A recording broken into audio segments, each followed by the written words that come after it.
Je vais juste tasser ici.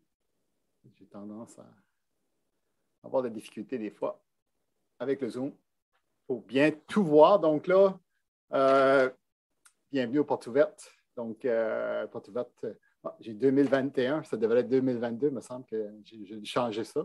Donc, c'est 2022. Donc, on va discuter du programme de sciences biomédicales ce soir. Donc, bienvenue avec nous. Puis, simplement pour vous montrer un peu le plan, donc on va se présenter. Puis, on va parler du programme directement. On va parler de l'admission, de la structure de l'admission, cheminement à l'intérieur du programme, les profils qui sont offerts au niveau du programme. On est très, très structuré au niveau des stages. Donc, on va parler un peu de ces stages, la vie étudiante, puis qu'est-ce qu'on peut faire après la diplomation avec un baccalauréat en sciences médicales. Donc, on est qui?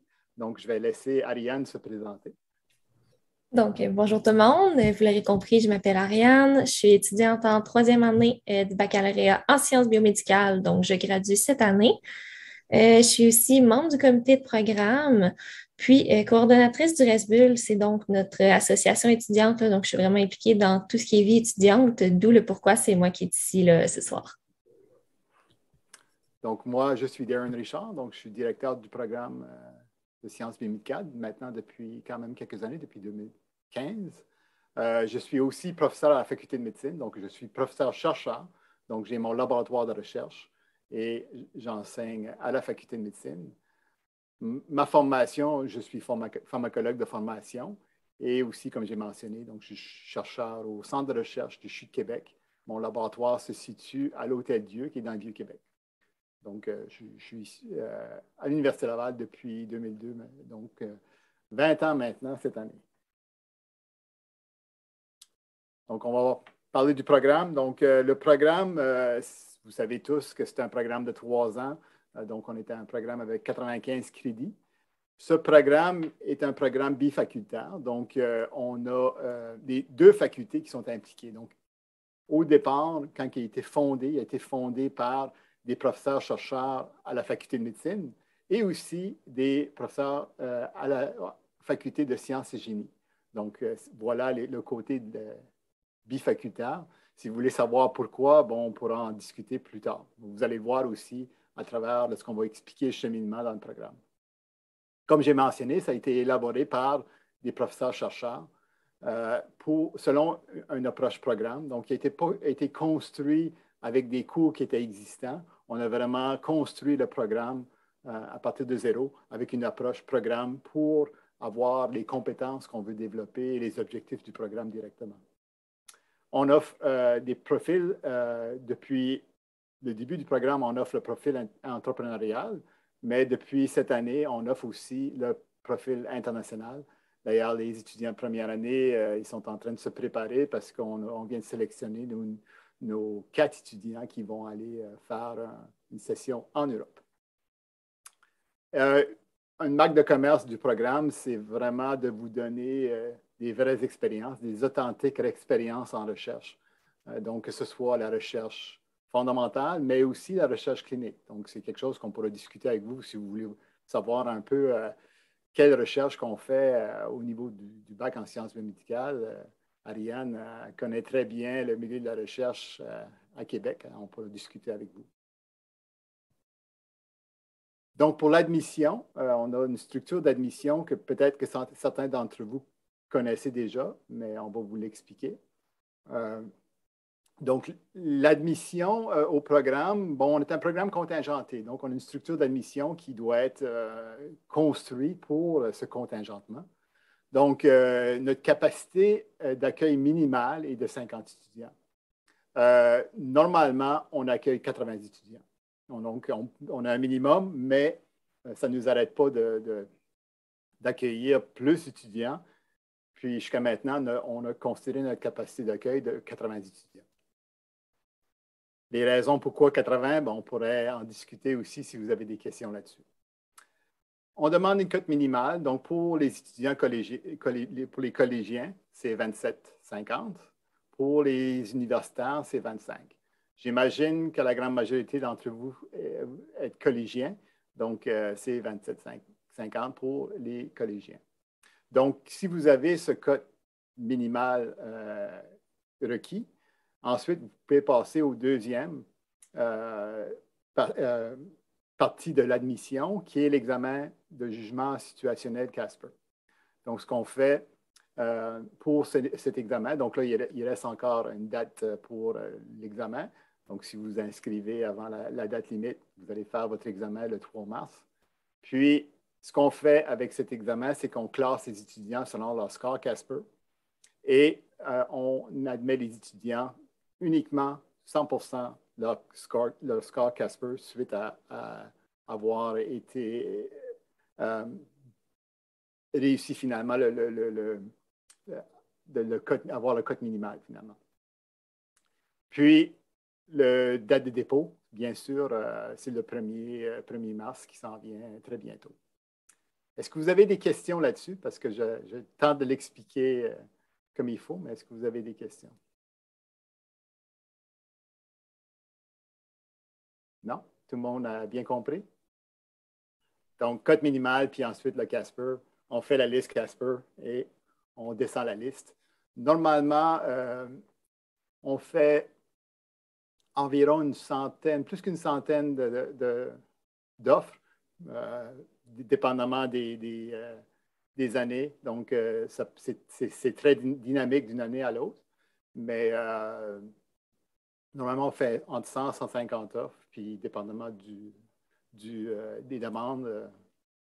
Voilà. Combien de demandes d'admission par année? Environ 350 demandes par année. Je pense qu'on est déjà rendu là, de ce que j'ai compris. Notre conseillère à l'admission nous a dit dernièrement environ 350 demandes pour les 80 places. Mais il y a des années qu'on a fait 200 demandes, 200 acceptations pour remplir les 80 places, parce qu'il y a quand même beaucoup de mouvements pour les programmes à la faculté de médecine. Non, on a le droit de partager combien de demandes. D'ailleurs, c'est des informations qui vont être publiques suite au processus. Ça va? OK. Donc, j'essaie de la faire avancer. Bon, donc, l'admission au programme, on a des ententes. Donc, on a des ententes avec les collèges. Donc, on a 3 places qui sont réservées annuellement pour les ententes DEC-BAC. 3 programmes technologie, donc technologie d'analyse biomédicale, technique de santé animale, technique de laboratoire, biotechnologie.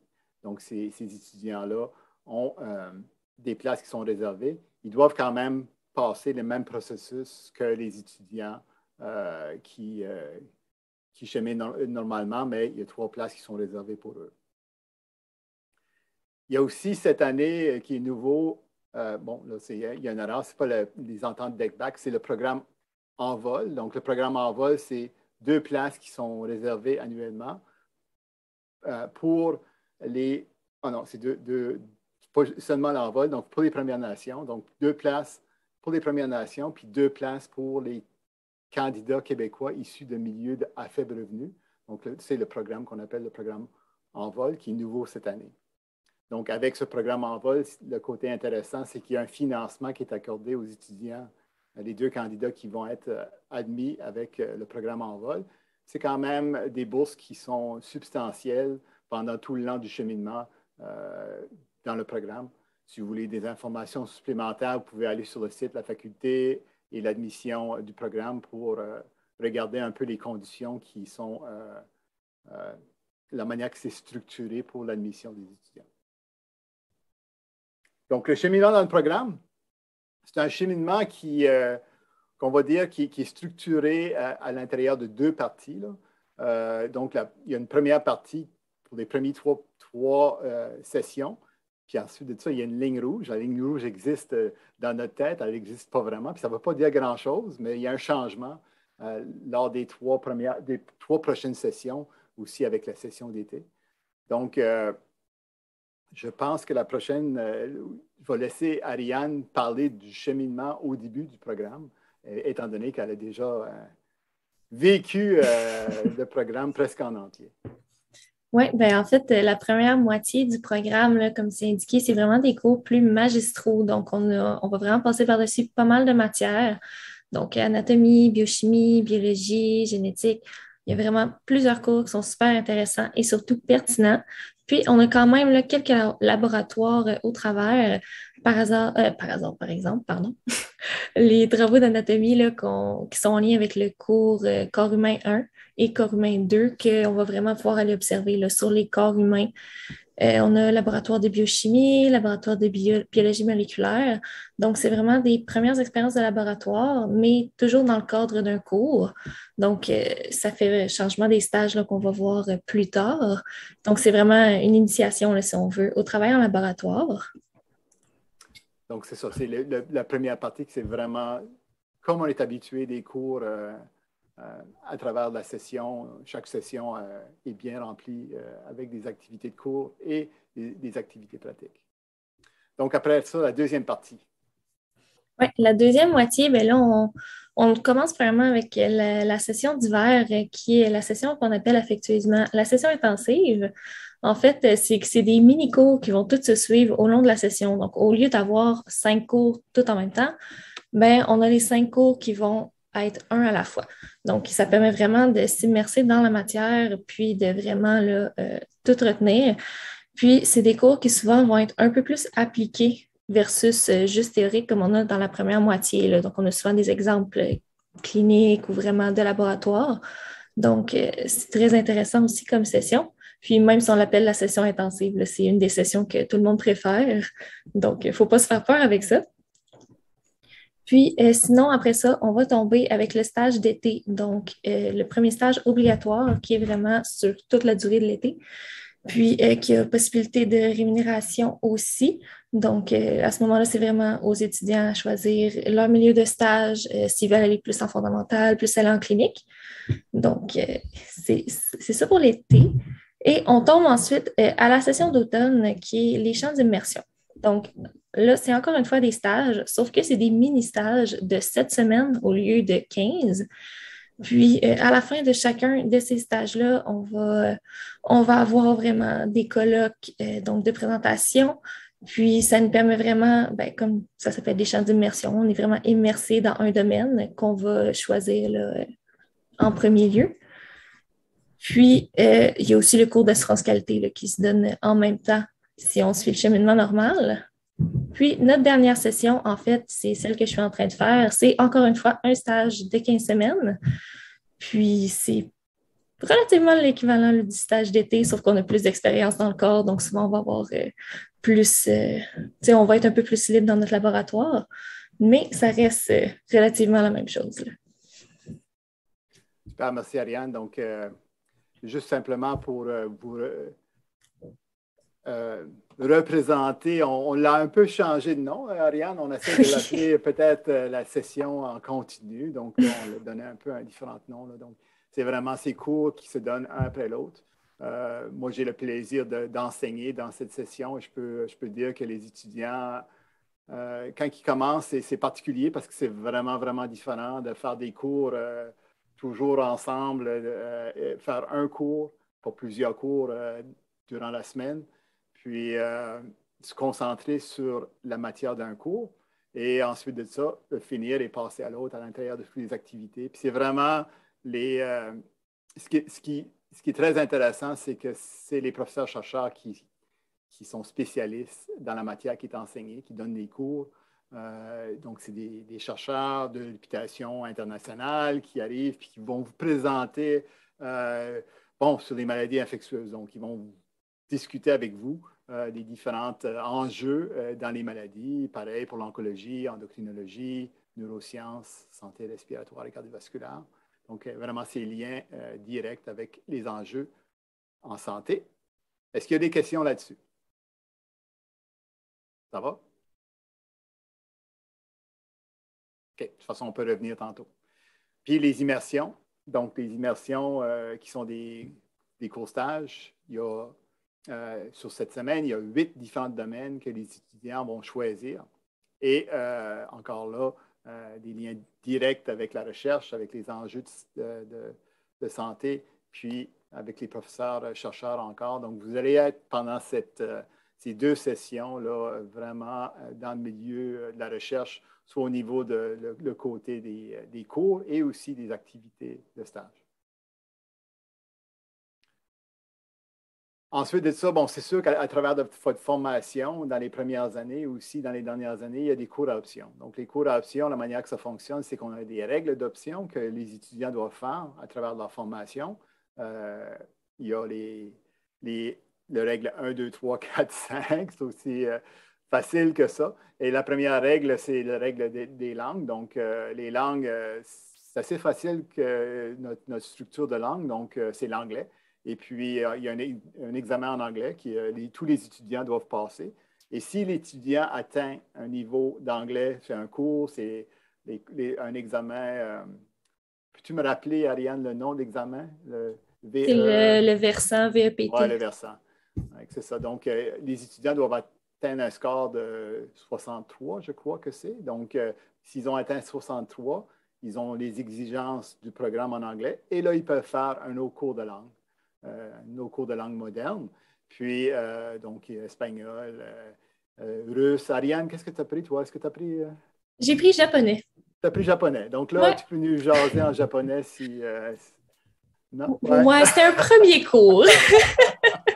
On ne va pas te mettre sur continuer la présentation en japonais, mais vous comprenez qu'il y a quand même pas mal de possibilités en langue à la faculté des langues.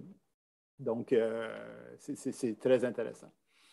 Ensuite de ça, on a le règle 2 qui est le cours d'éthique. Le cours d'éthique, il y a 2 cours donc, qui sont dans cette règle. Donc, c'est des cours qui sont assez avancés parce qu'on considère que nos étudiants doivent faire des cours d'éthique un petit peu plus avancés que simplement de la philosophie de l'éthique. Donc, c'est vraiment l'éthique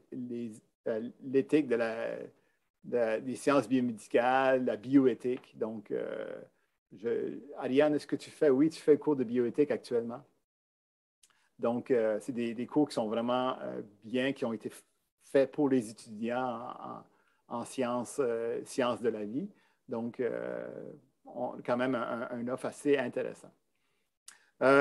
Cours de communication scientifique. Donc, il y a 4 cours de communication. C'est des cours qui se donnent au niveau de pas universitaire. Donc, c'est des cours qui sont bien rodés pour la communication scientifique, soit la communication la vulgarisation scientifique, les présentations orales ou bien les présentations écrites, des dissertations, ce genre de cours.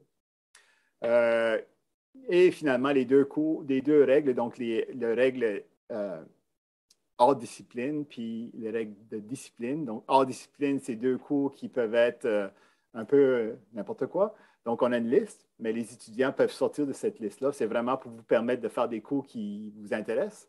Donc, par exemple, il y a déjà eu des étudiants dans le passé qui avaient des intérêts en musique. Ils m'ont demandé, est-ce que je peux faire un cours en musique? Oui, bon, vous pouvez faire 2 cours en musique si vous voulez, parce que c'est l'intérêt de l'étudiant. Donc, comme j'ai mentionné, on a une liste de cours, mais les étudiants, vraiment là, ils peuvent choisir les cours qui les intéressent. Puis finalement, la règle 5, qui est un cours disciplinaire. Donc, encore là, on a une liste de cours disciplinaires que les étudiants, donc il faut que ça reste dans les sciences biomédicales, qui est quand même assez large, mais donc on peut aussi travailler cette règle-là, mais il faut que ça reste dans la discipline des sciences biomédicales. Il y a aussi la possibilité à l'intérieur de cette règle-là d'ajouter un stage parce que les étudiants de première année peuvent aussi faire des stages. Donc, on a des stages, comme on mentionné tantôt, à partir de la première année. Donc, les étudiants qui font des stages en première année peuvent maintenant mettre 3 crédits dans la règle 5. Ça va pour tout le monde? Je pense que oui. De toute façon, n'hésitez pas, j'ai le chat ouvert, donc je peux suivre ça. Vous levez la main aussi, puis je vais le voir. Donc, les profils. Donc, on a 2 profils, comme j'ai mentionné. Le profil entrepreneurial, qui est un profil de cheminement de 9 crédits qui sont intégrés dans le baccalauréat. Donc, on a un cours qui est déjà intégré à l'intérieur de la règle 4, comme j'ai mentionné. Puis, les étudiants font les autres cours du cheminement, du profil. Puis le but, c'est de développer un projet, un projet entrepreneurial. Ça peut être des projets scientifiques, technologiques, développement protocolaire ou technique, des projets communautaires, création d'une entreprise, édition, événementielle. Donc, il y a quand même plusieurs possibilités. Donc, c'est intégré, comme j'ai mentionné, dans le programme. Puis les étudiants qui s'intéressent ont un support parce qu'il y a un directeur de ce profil. Puis, ils vont vous suivre pendant votre cheminement à l'intérieur de ce profil. Donc voilà, ça c'est le profil entrepreneurial. Puis ce qui est intéressant pour beaucoup d'étudiants, c'est l'ajout du profil international parce qu'on sait que les étudiants, spécialement maintenant, on arrive à la fin du COVID, je n'ai pas été capable de voyager quand j'étais au cégep ou à la fin de mon secondaire. Donc là, est-ce que je vais être capable de voyager lors de mon bac? Puis maintenant, en sciences médicales, oui. Donc on est en train de... On a fait 2 accords avec l'Université de Bordeaux et l'Université de Fribourg, donc Bordeaux en France puis Fribourg en Suisse, pour envoyer nos étudiants. Donc, actuellement, on va envoyer 4 étudiants, 2 à Bordeaux, 2 à Fribourg, mais ce nombre pourra bien augmenter dans les prochaines années. En plus de ça, on est en discussion pour ajouter d'autres universités. Donc, on est en discussion avec l'Université catholique de Louvain, qui est à Bruxelles, en Belgique. Et les discussions avancent bien, puis on espère être capable d'ajouter des places dans cette belle université à Bruxelles. Donc, je pense que quand même, pour ceux qui vont vouloir aller faire une petite session à l'étranger, ont quand même des belles choses à offrir. Puis, ça va être lors de la 2e année, session d'automne. Je dirais que l'automne à Bordeaux, je trouverais ça quand même assez intéressant, en tout cas, si j'étais étudiant, là, pour aller passer. C'est des cours quand même qu'on a regardés. On a essayé de travailler leur offre de cours, voir leur offre de cours pour que ça fitte avec l'offre de cours qu'on donne ici à Laval pour que les étudiants quand même sont capables de cheminer normalement. C'est vraiment le but du profil international. Puis en plus de ça, bon, le profil international encadre tous ces échanges, donc les étudiants ne sont pas laissés à eux. Il y a des financements aussi qui sont donnés par le Bureau international, la possibilité de bourse aussi. Donc, c'est vraiment une structure qui est intéressante pour les étudiants. Puis, on est très content d'intégrer ça dans le programme. Puis, il y a aussi la possibilité de faire des stages. Donc, les étudiants qui font des stages, spécialement le stage final, peuvent le faire à l'étranger via des accords avec des universités ou simplement... Ariane viendrait me voir et elle me dirait, ben là, je suis intéressé, je vais aller en Allemagne, tel labo, je vais regarder ça avec elle, puis on va essayer de travailler cette possibilité, puis souvent, ça marche très bien. Donc, aussi avec l'aide du Bureau international, des personnes qui s'occupent un peu des stages à l'externe. Puis, normalement, ça va très bien. On a eu plusieurs au niveau du programme depuis que moi, je suis directeur de programme. Donc, c'est des choses qui fonctionnent très bien. C'est sûr que là, c'est plus l'étudiant qui doit être impliqué dans le choix parce que c'est la recherche et les stages, comme Ariane a mentionné, c'est vraiment selon le choix de l'étudiant. Puis, c'est très important d'avoir ce choix-là, pas vous imposer des laboratoires d'accueil qui ne sont peut-être pas nécessairement dans vos intérêts parce que ça ne marchera pas tellement bien. Donc, voilà. Est-ce qu'il y a des questions par rapport à ça? Tout va bien? Bon, donc les stages. Ça, je vais le laisser à Ariane parce qu'elle est experte. Donc, c'est ça, comme on l'a mentionné, là, il y a des opportunités de stage à chacune des années, finalement, de cheminement, que ce soit le stage vraiment volontaire à la première année ou le stage d'été, stage final. Puis, c'est vraiment, dans le fond, chaque personne va contacter carrément les chercheurs là, dont les projets vous intéressent. Puis, il y a plusieurs centres hospitaliers là, qui ont des centres de recherche à Québec, dont l'IUCPQ, l'Institut universitaire de cardiologie et pneumologie de Québec. Donc, ça le dit quand même, c'est principalement les laboratoires en cardiologie, pneumologie, puis les laboratoires d'obésité sont là-bas aussi.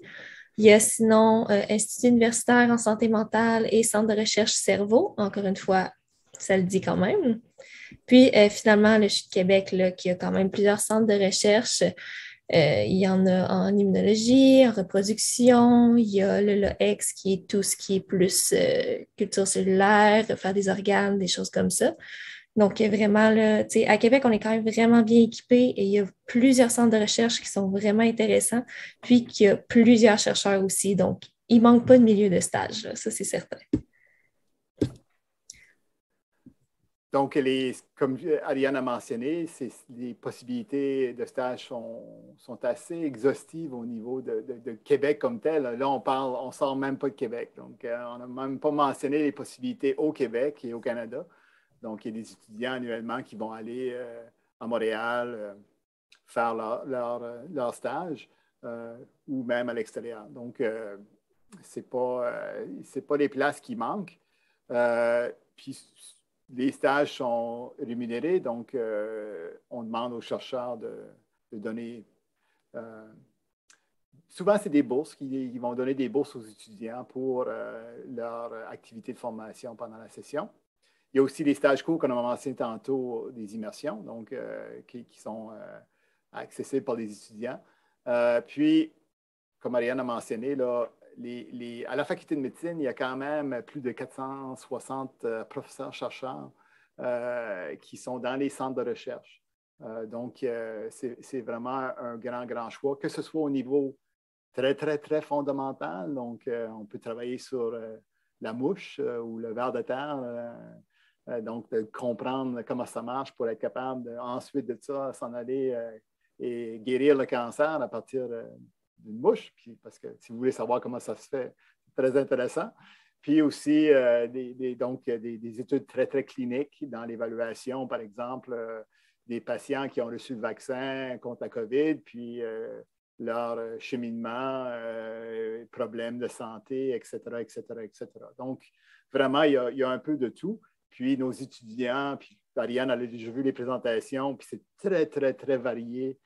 Les milieux des étudiants que les étudiants vont intégrer. Là. Donc, je dirais qu'il ne manque pas de choix. Donc, quelqu'un qui aime beaucoup le laboratoire, il y a des possibilités. Donc, le laboratoire, comme nos étudiants ici, mais aussi ceux qui aiment plutôt taponner sur les banques de données, puis regarder plus les patterns, puis comment vont les patients qui ont été traités avec telle situation. Bon, c'est aussi de la recherche. Parce que ce que nous intéresse, on forme nos étudiants pour faire de la recherche. À partir du minute qu'ils rentrent dans le programme, la première année, cours de corps humain, Dr. Philippe qui donne le cours, il intègre des étudiants qui sont au niveau gradué pour montrer un peu c'est quoi les programmes de recherche que les étudiants font. Donc, vous allez entendre parler beaucoup de recherche. Puis ensuite de ça, les stages et tout. Donc, c'est quand même un programme qui est beaucoup axé. Mais n'ayez pas peur, le domaine de la recherche est très, très large. Tout le monde trouve quelque chose qui l'intéresse. Ça va? Pas de questions là-dessus? C'est sûr que si vous venez dans le programme, vous allez avoir beaucoup de questions. Puis je vais être capable de vous aider là-dessus aussi. Hein, Ariane? Je pense que oui. Hein? Oui, oui. Oui, absolument. Je peux rien dire là-dessus avec toutes les idées de stage que j'ai eues. Là. Quand même bien. Super. Donc, on va continuer. Puis là, je vais laisser Ariane pour la vie étudiante parce qu'encore là, c'est elle l'experte. Oui, donc la vie étudiante, premièrement, on a le regroupement des étudiants et étudiantes en sciences biomédicales de l'Université Laval, comme je l'ai mentionné au début, là, donc notre association étudiante. Puis, on est un beau petit comité là, de 10 personnes. Puis, on est vraiment là pour rendre votre vie moins juste dans vos livres. Donc, entre autres, par des activités sportives, on fait souvent de la distribution de cadeaux. On a évidemment des activités plus sociales quand COVID nous permet, bien sûr, mais ça, c'est une autre histoire. Sinon, on a parlé c'est aux étudiants de chercher leur propre stage. Ben, on a quand même plusieurs activités de réseautage. Là. Donc, on fait un vin fromage avec des chercheurs. Donc, c'est vraiment une bonne occasion d'aller parler aux chercheurs, voir qu'est-ce qui vous intéresse, tout ça. On a la soirée carrière qui vous permet de voir qu'est-ce qu'on peut faire avec un bac en sciences biomédicales, qu'on va parler un peu après d'ailleurs.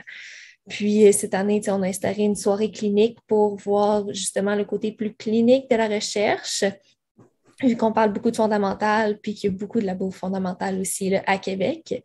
Donc, vraiment, le Resbull est quand même beaucoup intégré là, dans votre vie à l'université. Puis, sinon, vous pouvez voir que j'ai mis aussi là, le logo du réseau d'aide La Béquille, parce que c'est bien beau toutes les activités sociales, mais on a aussi là, un réseau d'aide si vous avez des problèmes quelconques. C'est vraiment tout anonyme, puis sont vraiment bons là, et formés pour vous aider si vous avez quelconque problème. Donc, tout ça, c'est juste en sciences biomédicales. Si on va un peu plus gros dans la faculté de médecine, on a encore là, des comités. Donc, principalement le RAESUL, ça, c'est vraiment là, tous les étudiants en santé, finalement, qui vont organiser plusieurs événements, plusieurs activités. Je dirais que le plus gros, c'est vraiment le festival, le FESUL, qui est finalement une compétition entre les différents programmes. Donc, c'est vraiment des belles activités. On a aussi l'Exostose, qui est notre café étudiant. Donc, les cafés sont excellents, bien évidemment. Puis, on fait parfois des distributions là, de pâtisserie, des choses comme ça. Donc, tout ça pour ajouter encore là, à votre vie étudiante et avoir vraiment plein d'activités. Puis, tu sais, je ne le dirai jamais assez, c'est vraiment en vous impliquant et en participant à ces activités-là que vous allez vraiment avoir plus de plaisir là, dans votre cheminement. Puis, finalement, si on regarde la vie étudiante vraiment dans l'Université Laval au complet, on a le SPLA qui finalement est le service de placement là, si vous recherchez des emplois, que ce soit sur le campus, que ce soit plus professionnel, il y a vraiment une énorme liste d'emplois que vous pouvez regarder. On a bien sûr le PEPS. En étant étudiant à l'Université Laval, vous avez quand même plusieurs avantages. Donc, sont tous énumérés ici là, les piscines, les pistes de jogging, le patinage. Il y a le campus hivernal présentement aussi, là, qui est vraiment intéressant, qui est plein d'activités à l'extérieur. Ça fait du bien de sortir un peu. Puis, toujours en termes de comité étudiant, là, on a l'ACADEL. Puis, eux, c'est vraiment finalement le regroupement de toutes les assos étudiantes de tous les programmes. C'est d'ailleurs eux là, à l'accueil qui vous donnent vos agendas. Puis, c'est vraiment là, des bonnes sources si vous avez quelques questions. Et finalement, encore une fois, là, malgré le fait qu'on a le réseau d'aide La Béquille en sciences biomédicales, si vous trouvez ça trop personnel, vu que c'est quand même un réseau d'étudiants, ben, l'Université Laval a aussi son réseau d'aide. Là, donc, vous êtes vraiment bien encadré. Plusieurs activités, plusieurs réseaux d'aide. Donc, vraiment, vous ne manquerez pas de grand-chose à l'Université Laval, c'est certain. Non, ça, c'est sûr. Puis, je veux dire, ces services-là sont excellents. Puis, il y a aussi, on parle de réseau de la béquille qui est associé je dis tout le temps, c'est le département, non, de la direction des affaires étudiantes qui est à la faculté de médecine. Donc, on est à la faculté de médecine, puis il y a des professionnels qui sont là pour aider les étudiants des divers programmes quand ils ont de la difficulté. C'est sûr que les étudiants sont impliqués là-dedans via la béquille, mais il y a aussi des professionnels qui sont là pour aider les étudiants quand ils en ont besoin. Puis ça, c'est directement à la faculté. Donc, je veux dire, quand même très, très bien structuré pour les besoins des étudiants. Donc, voilà. Ça va? Est-ce qu'il y a des questions pour Ariane puis la vie étudiante? Ça a l'air qu'ils nous comprennent très, très bien. Donc, la diplomation, donc, qu'est-ce que vous pouvez faire avec votre diplôme? Ben, il peut faire beaucoup de choses. Puis c'est ça, je pense qu'un des problèmes qu'on a en sciences biomédicales, c'est d'être capable de tout vous dire qu'est-ce que vous pouvez faire. Puis, souvent, bon, c'est sûr que, étant donné qu'on fait beaucoup, beaucoup de recherches, on parle souvent des études supérieures. Donc, on parle toujours de la maîtrise, le doctorat. Et quand vous allez intégrer dans le programme, vous allez faire des stages, il va y avoir toujours cette discussion-là parce que vous allez aussi interagir avec des étudiants qui sont à la maîtrise, au doctorat. Et voilà. Donc, cette possibilité-là est très, très présente. Puis nos étudiants, donc spécialement des étudiants comme Ariane, je l'utilise comme exemple, c'est un bon exemple, elle est très, très prête pour entreprendre ces études-là. Je suis sûr que ça ne lui stresse pas du tout de faire une maîtrise. La raison, c'est parce qu'elle est comme déjà rendue là. Puis, sa maîtrise va être une simple formalité, on va dire. Bon, on peut avoir des difficultés, mais disons qu'elle est prête pour être capable de faire face à ces difficultés. Le doctorat, ça peut être une autre chose, mais quand même, étant donné qu'elle est avancée puis la maîtrise, elle va bien l'apprivoiser, ça pourrait lui aider aussi avec le doctorat.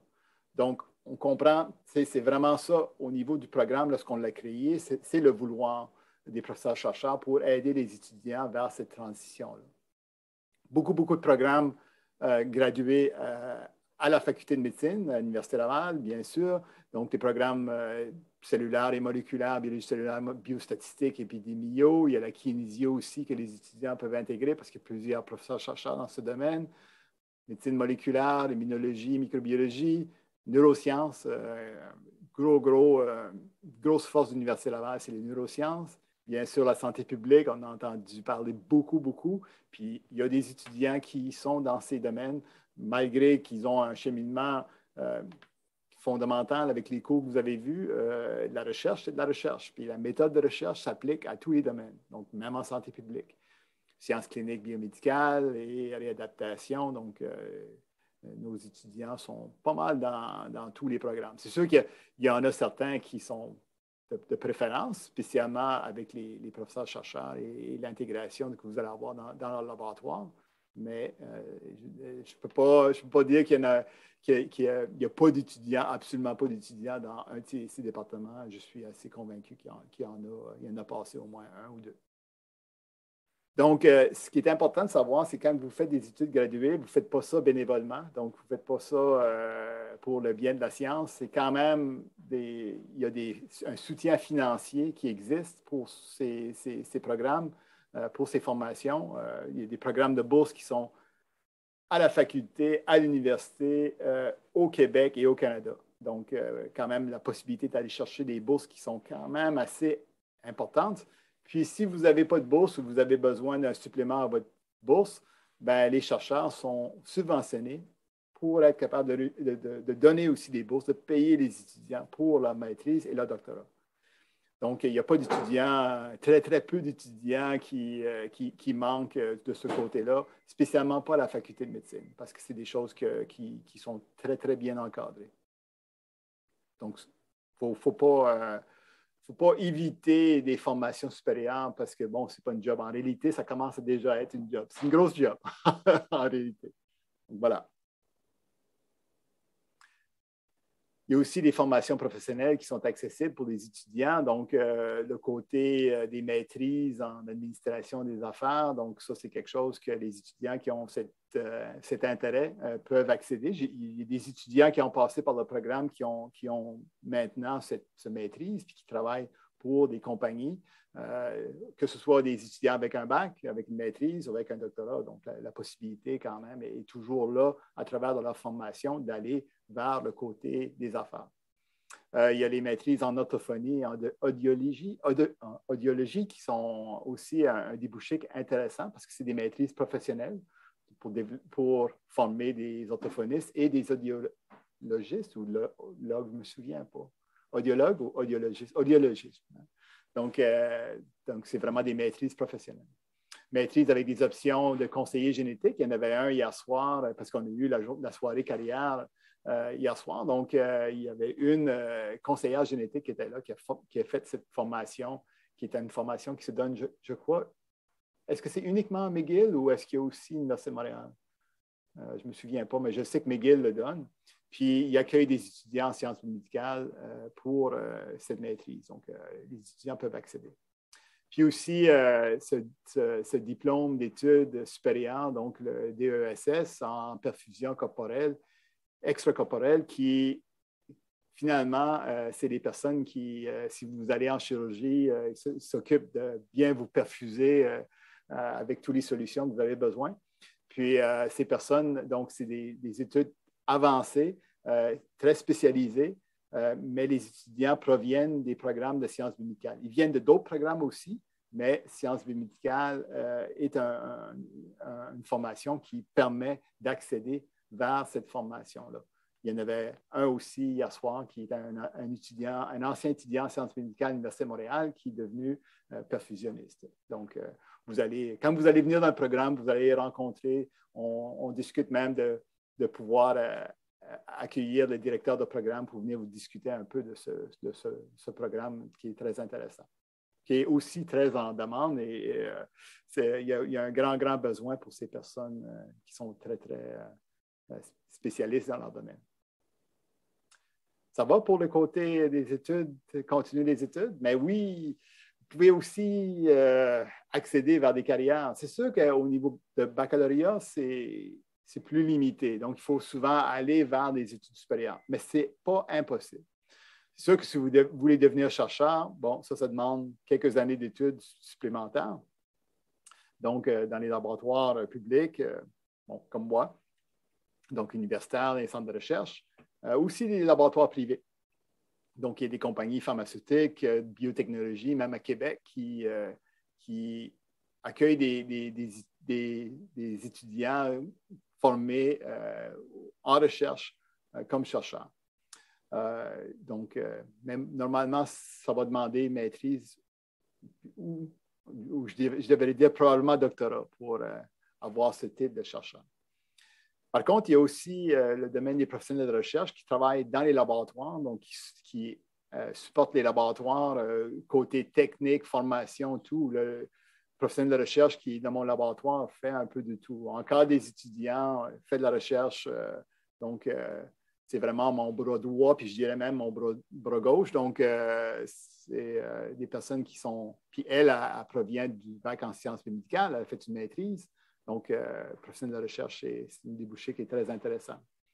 Des chargés de projets scientifiques ou cliniques qui travaillent dans les milieux de recherche, beaucoup au niveau clinique, donc des personnes qui gèrent des projets de recherche clinique en milieu hospitalier. Représentants de compagnies, j'ai des anciens étudiants qui font des compagnies de gestion de laboratoire, des industries pharmaceutiques aussi, qui ont besoin de personnes pour les représenter quand ils ont besoin de donner des informations aux diverses personnes importantes là-dedans. Des conseillers aux liaisons scientifiques, des rédacteurs scientifiques. C'est un domaine qui est intéressant. Les liaisons scientifiques, c'est beaucoup au niveau des compagnies pharmaceutiques. Les rédacteurs scientifiques qui rédigent les textes pour que ce soit de vulgarisation scientifique ou autre. Bon, finalement, professeurs, enseignants, chargés de cours, tous les niveaux sont là. Professeur, ça va demander un doctorat puis un postdoctorat. Enseignant, bon, il y a des cheminements à la maîtrise pour les étudiants qui ont des baccalauréats. Pareil pour les chargés de cours aussi, avec une maîtrise, on peut devenir chargé de cours. Quoique même avec un bac, on peut devenir chargé de cours. Il n'y a pas nécessairement de restrictions de ce côté-là. Je pourrais engager Ariane comme chargé de cours si je veux. Mais normalement, c'est la question de qui est disponible, puis les meilleures personnes, puis souvent, ça va être avec des maîtrises, puis des doctorats qu'on va remplir à l'université, en tout cas, des chargés de cours. Ça va pour le côté carrière? Ça, on peut en discuter longuement parce que, comme j'ai dit, il y a beaucoup de débouchés possibles, puis ce n'est pas limité du tout à ça. Il y a des étudiants qui vont aller travailler pour le gouvernement aussi. Donc, il y a beaucoup de structures au niveau du gouvernement pour les étudiants qui proviennent des sciences biomédicales. Spécialement maintenant, je veux dire, je pense que le domaine des biomédicales a été mis à l'épreuve dans les dernières années. Donc, je pense qu'on comprend l'importance. Donc, les étudiants qui sont formés dans ces programmes ont quand même des débouchés intéressants. Donc, ça amène pas mal à la fin de ma présentation. J'ai juste mis quelques statistiques ici de la faculté de médecine. La période des questions est ouverte. Est-ce que vous avez des questions pour moi ou pour Ariane? Gênez-vous pas vraiment, là, parce que c'est maintenant le temps de poser des questions. Ça peut être sur le chat aussi. Oui, Antoine. Oui, bonjour. Oui. Donc, si je comprends bien, après avoir fait comme un bac en sciences biomédicales, ça ouvre vraiment les portes à toutes les maîtrises de la faculté de médecine, c'est ça? Les maîtrises, je vais t'expliquer comment ça marche, les maîtrises. Donc, les maîtrises sont structurées avec le chercheur qui est associé. Okay? Donc, disons que Ariane, demain, elle décide d'aller travailler pour un chercheur qui est particulièrement intéressé en épidémiologie. Okay? Donc, elle, cette personne-là travaille vraiment sur les maladies dans la population. Elle évalue vraiment comment est-ce que c'est étendu dans la population. Puis, Ariane arrive, oh, j'aimerais ça faire une maîtrise chez toi. Le chercheur va regarder son dossier, va dire, OK, ouais, OK, tu as des ci, de ça, on va travailler avec toi. Oui, tu serais capable de faire une maîtrise chez moi. Voici ton projet, ça va. Ariane accepte. Mais là, il va falloir qu'elle intègre un programme de maîtrise. Puis souvent, le programme qu'elle va intégrer, c'est le programme dans lequel est associé le professeur. OK? Donc, ce professeur, s'il est associé au programme d'épidémiologie, on va lui suggérer, bon, tu pourrais intégrer le programme d'épidémio, tu vas en faire, donc tu feras des cours qui sont associés à ton domaine de recherche. Donc, Ariane va dire, c'est parfait, je vais apprendre, donc elle va faire ça. Donc, c'est un peu comme ça qu'on intègre des programmes de maîtrise. C'est rare qu'on va dire, moi, je veux aller en tel programme, puis le chercheur, je vais m'inscrire là, puis je vais faire une maîtrise chez toi. Parce que le professeur doit être associé finalement au programme. C'est sûr que ça se fait. Moi, je suis associé à 2 programmes. Je suis associé à sciences biomédicales ou sciences cliniques et biomédicales et biologie moléculaire et cellulaire. Je pourrais m'associer à d'autres programmes, mais c'est sûr qu'il faut que ça reste à l'intérieur de la structure du projet que l'étudiant va avoir, puis la formation que je veux donner à l'étudiant à l'intérieur de ce projet-là. Je ne sais pas si c'est clair, Antoine. Ouais, OK, fait dans le fond, on cherche plus un professeur lorsqu'on veut faire une maîtrise. Là, on voit Exactement, oui, on quel cherche notre professeur. professeur. C'est pas OK, mal c'est ça ça. que les Je comprends. étudiants, ouais. C'est pas mal ça que les étudiants font. Donc, quand ils font leur stage, puis ils intègrent des laboratoires au niveau des immersions ou bien ils les voient en classe, puis ils commencent à déjà avoir ce côté lui, ouais, ça m'intéresse, qu'est-ce qu'il fait? Donc là, tranquillement, oui, on choisit notre professeur. Puis ensuite de ça, c'est dans la discussion que, oui, on va décider quelle maîtrise qu'on fait. C'est parfait, c'était très clair, merci. Parce que les maîtrises, il faut comprendre, une maîtrise, et oui, il y a des charges de cours, mais la plus grande partie, c'est vraiment la recherche. Donc, il y a énormément de crédits de recherche. Et donc, la recherche se fait en laboratoire avec le chercheur. Puis aussi, toutes les activités de présentation qui vont faire à l'intérieur de la formation, dépendamment de la formation. Là, ça va être associé au programme. Puis certains cours, puis souvent, les cours qui sont... Bon, il y a certains cours qui peuvent être obligatoires dans un programme, mais il y a beaucoup de cours à option. Donc, l'étudiant peut choisir un peu d'aller vers certains cours qui l'intéressent quand même à l'intérieur des différentes formation, maîtrise ou doctorat. Donc, c'est pas mal ça. Mais oui, ils sont tous accessibles pour les étudiants. Je n'ai pas entendu parler d'un étudiant en sciences médicales qui a été refusé à cause de sa formation dans une maîtrise de recherche à la faculté de médecine.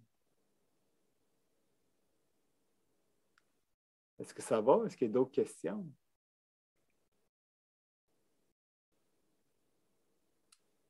Ça a l'air qu'on explique bien, Ariane. Ça ressemble à ça. Comment ça? En tout cas, si vous avez des questions, il ne faut pas hésiter. Donc, vous pouvez écrire au bureau d'admission. Vous avez des questions pour votre admission ou d'autres questions par rapport au programme. S'ils ne peuvent pas vous répondre, ils vont nous envoyer vos questions, puis c'est nous qui allons répondre à travers de eux. Donc, gênez-vous pas. Vous pouvez aussi trouver mon courriel sur le site de la faculté au niveau de la direction de programme, puis communiquer avec moi directement, puis je vais essayer de vous répondre. Si c'est des questions d'admission, c'est sûr que ça va passer par l'admission.